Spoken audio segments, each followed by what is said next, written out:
the Trump administration. And whenever I start off a video like that, you know it cannot be good. Decided that nursing, teaching, social work, physical therapy, and like half the medical field are no longer considered professional degrees. Oh, you mean the people who literally keep this country from falling apart like a stale Major Valley bar have now been demoted? Great! Just fucking great! Hi everyone, if you're new, welcome. If you're not, you know what fucking time it is, bitch. It's time for the Daily Scream! Great news, theology made the cut as a professional degree. Yes, the study of God made the cut. Because that is somehow more professional than literally keeping people from dying on an operating table. And here's the kicker. Every single field they kicked off the list, female dominated. Nurses, 90% women. Teachers, mostly women. Social workers, 81 to 85% women. Gee, I wonder why these magically became not professional enough. Oh, would you look at that? This is all a part of Trump's one big beautiful bill, where student loan limits got rewritten so professional degree students can borrow $50,000 a year. But everybody else, $20,000 and a pat on the back. The Department of Education even had the audacity to be like, this is the 1965 definition of a professional degree. Nurses were never included. Okay,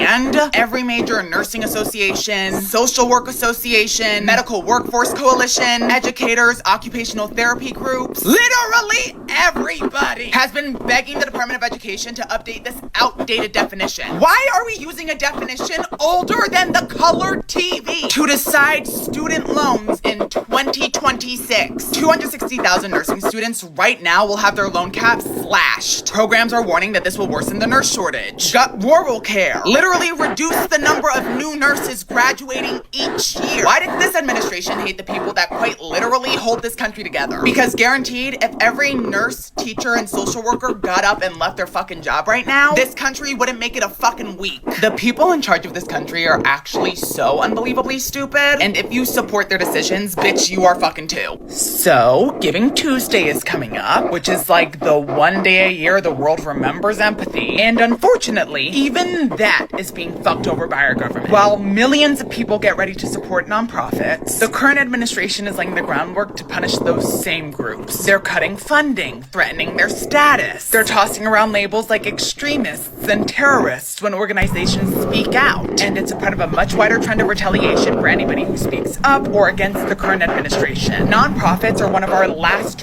real guardrails, which is exactly why leaders who want control go after them. Nonprofits, they benefit everybody, regardless of your politics, regardless of your political association, which is why when the government targets them, it's so dangerous. And you can see it now, especially with hunger. Food insecurity, unfortunately, is rising again. And instead of strengthening support, they're pushing the biggest SNAP cuts ever. Food banks are already saying we can't fill that gap, especially when SNAP provides 9 meals for every 1 meal they do. On top of that, there's NSPM-7, which is a memo that basically treats nonprofits and activists as a security threat for simply doing their jobs. More than 3,700 nonprofits have already spoken out, and they've been calling this attempt to defund, discredit, and dismantle groups who disagree with this administration as reprehensible and dangerous and a violation of fundamental freedom. So here's my point. This Giving Tuesday, if you're tired of seeing pain in the world, or you're tired of feeling like you can't do anything, supporting a nonprofit that you care about is one real way you can make change. Now, personally, I'm planning to support the Trevor Project and the National Center for Transgender Equality because their work not only keeps people alive, but it keeps people I care about who are part of the LGBTQ plus community alive as well. You don't have to pick the same one as I do. Choose one of your own. Because when you try to silence nonprofits, the people feeding families, protecting rights, and holding leaders accountable, that is textbook authoritarian behavior. And if people in power are this scared of nonprofits, that should tell you how powerful nonprofits actually are.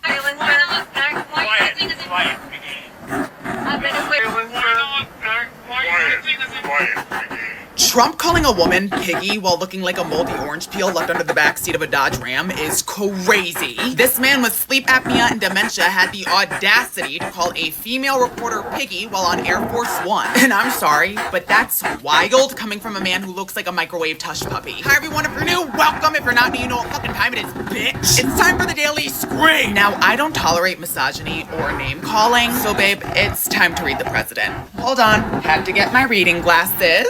Piggy piggy? Bitch, you look like a half-baked rotisserie chicken that God gave up on. You look like cholesterol personified. You are not allowed to assign barnyard animals to other people when you are the barnyard. Mind you, he said this while flying on Air Force One. So that was taxpayer-funded misogyny. And the fact that he's even talking right now as if his entire cabinet isn't imploding and trying to do damage control over the Epstein files, and you want to call women piggy? The level of delusion you have to even say something like that is insane. Bitch, you literally look like you've been deep fried in canola oil and you're calling a journalist piggy? You look like you smell like wet drywall and ketchup. Imagine having the nerve to call someone piggy while your pores are actively secreting Cracker Barrel gravy. We're literally being governed by a bloated Chuck E. Cheese animatronic with a spray tan. And the craziest part, this man is out here calling women farm animals when he looks like a butter sculpture of himself that was left out at the Iowa State Fair for 3 days. You look like you get winded from tying your shoes. You look like a misshapen baked potato wearing a suit from Men's Warehouse. You look like your natural habitat is a nursing home. So word of advice, if I looked like a diseased Cinnabon, I would not be calling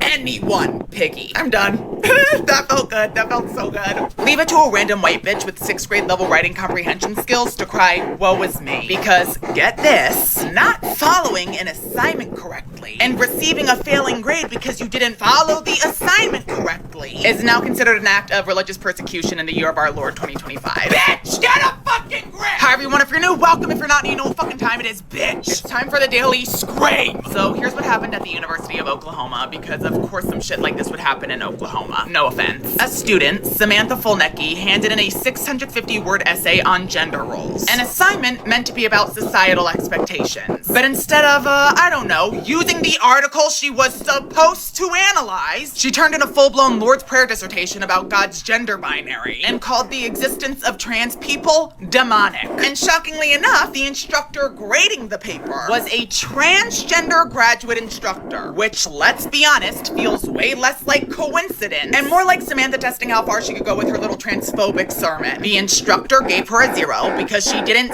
cite the article, didn't address the prompt, but did in fact describe an entire marginalized group as demonic. So then Samantha ran to Turning Point USA because of course she fucking did. Because if there's one thing Turning Point USA loves more than a Fox News segment in a ring light, it's the a white girl is being religiously persecuted narrative. Turning Point blasts this shit everywhere. Fox News puts this girl on TV like she's fucking Joan of Arc. So then the university was like, wait, we take First Amendment concerns very seriously. And they've now placed a graduate instructor on administrative leave. Let's get this fucking clear. Samantha didn't even do the fucking assignment. Forget the Bible for a moment. Forget the theatrics of it all. The prompt was to analyze an article on gender stereotypes and to use empirical evidence from the reading. And instead of citing the article, this girl wrote an entire essay citing the Bible, like the bitch was about to submit a vacation Bible school pamphlet. She didn't cite the article, she didn't reference studies, she didn't analyze the material, and then she called the idea of multiple genders demonic, which in a class taught by a trans instructor is not only irrelevant, it's weaponized rhetoric, it's hostile, and it's the academic equivalent of standing up mid-lecture and saying, I don't think you should exist. How are you going to be shocked you got a 0 when you didn't do the fucking assignment? This wasn't some sort of grading bias. This wasn't religious persecution as much as you would love to say it is, Samantha Fulnecki. This was simply a professor going, hi, I'm gonna grade you on the assignment that you clearly ignored, but I have a very strong feeling you knew this was going to happen, and you somehow turned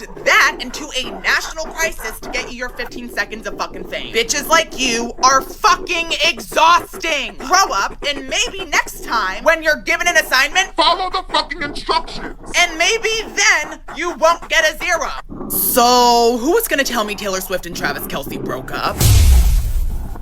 Alright, now that I've hopefully grabbed your attention, I actually wanted to talk about something real for a second. As most of you know, I've been helping my friend Ahmed, his wife, and his children raise money while they've been living in Gaza. And because of you guys, his GoFundMe has reached 99%, which that alone within itself is fucking insane. So thank you guys. However, he reached out to me about another mother named Amal who has 5 children, and she can't afford to send any of her kids to school this year. And I want to explain why this is happening because it isn't as simple as they can't afford tuition. Right now in Gaza, most government schools aren't functioning. A lot have been damaged, shut down, or turned into shelters. And because of that, parents are being forced into private schools, which are expensive, especially for families that have been displaced and have already lost everything. And all of this is happening while Gaza is going through one of the worst humanitarian crises imaginable. Over 1 million people are displaced, living in overcrowded tents or shelters.